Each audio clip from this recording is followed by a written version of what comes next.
1 сентября 1944 года генералу Вальтеру Моделю удалось частично восстановить разгромленную в котлах под Витебском, Бобруйском, Минском и Брестом группу армий «Центр».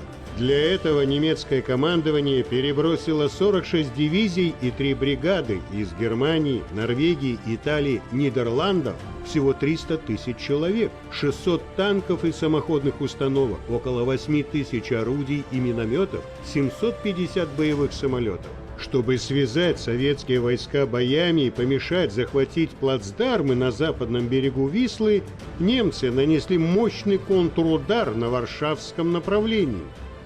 1 сентября 1944 года, в этот достаточно сложный для войск Первого Белорусского фронта момент, командующий подпольной польской армией Краевой генерал Тадеуш Бур-Комаровский отдал приказ о начале восстания в Варшаве.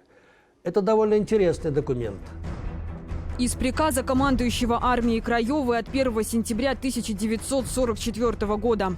Большевики перед Варшавой. Большевистский враг встретится с такой же беспощадной борьбой, которая поколебала немецких оккупантов.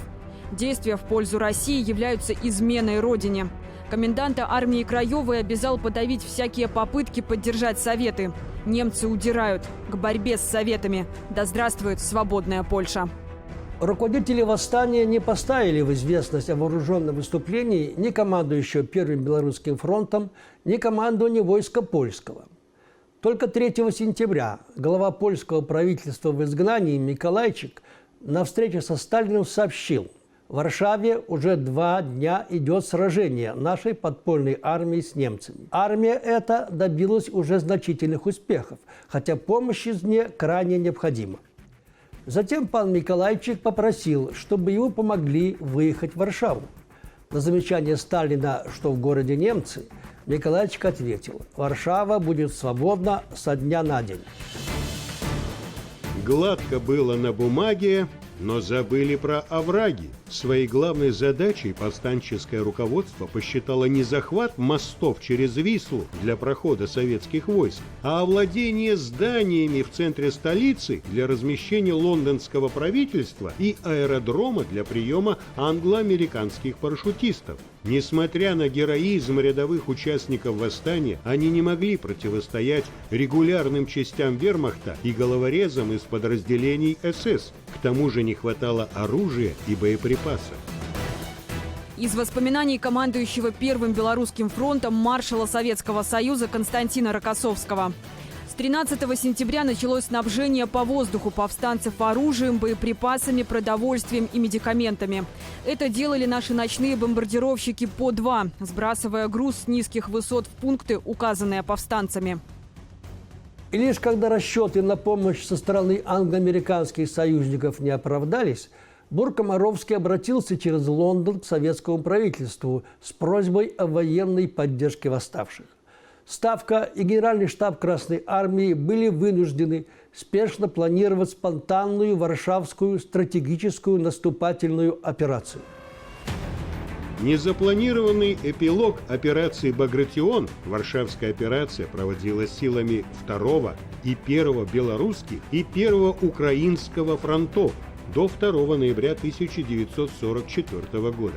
К 14 сентября советские войска освободили пригород столицы Польши Прагу и вплотную подошли к восточному берегу Вислы. Но все мосты здесь оказались взорванными. Расширяя помощь восставшим, мы решили высадить сильный десант на противоположный берег Варшаву, используя наплавные средства. Время и место высадки – все было заблаговременно согласовано с руководством восстания. Десантные подразделения первой польской армии двинулись через Вислу. Они высаживались на участках берега, которые были в руках повстанческих отрядов. На том и строился расчет. Но вдруг оказалось, что на этих участках гитлеровцы. Вскоре мы узнали, что по распоряжению Бур-Комаровского части и отряды армии Краевой к началу высадки десанта были отозваны с прибрежных окраин вглубь города. Их место заняли немецко-фашистские войска.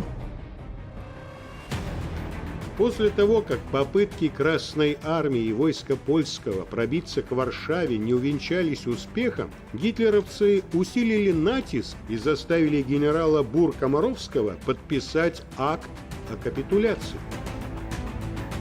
Те, кто толкнул варшавян на восстание, не думали о соединении с войсками Советского Союза и польской армией. Они боялись этого. Они думали о другом – захватить в столице власть до прихода советских войск. Так приказали господа из Лондона. Восстание унесло жизни 28 тысяч повстанцев и 180 тысяч варшавян, привело к полному разрушению города. Потери советских войск составили 40 тысяч убитыми и ранеными. Этих потерь могло и не быть, если бы советское командование было своевременно информировано штабом восстания о планируемой акции, и если бы восставшие координировали свои действия со штабом маршала.